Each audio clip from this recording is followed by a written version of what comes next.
Hi friends, చూడండి ఈరోజు night భోజనంలోకి vegetable upma చేస్తున్నా బొంబే రవ్వతో. చూడండి టమాటాలు, క్యారెట్, వంకాయ, ఉల్లిగడ్డలు అన్నీ మొత్తం వేసి రైతు బజార్ లాగా ఉంది ఇది.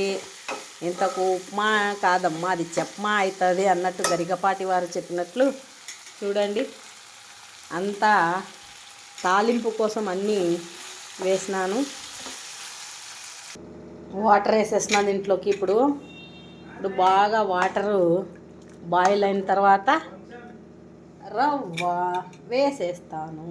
చూడండి, సుహానా సఫర్ ఔర్ మౌసమ్ హసీ, హమే డర్ హై హమ్ ఖోయ్ న జాయే కహీ, सुहाना सफ़र और मौसम हसी, ओहो ओहो ओहो ओहो. ఉప్మా చూడండి, ఉప్మా రెడీ. చూడండి టేస్టీ టేస్టీ వెజిటేబుల్ ఉప్మా. అన్ని రకాల వెజిటేబుల్స్ వేసినాను, mixed vegetables. Thank you friends.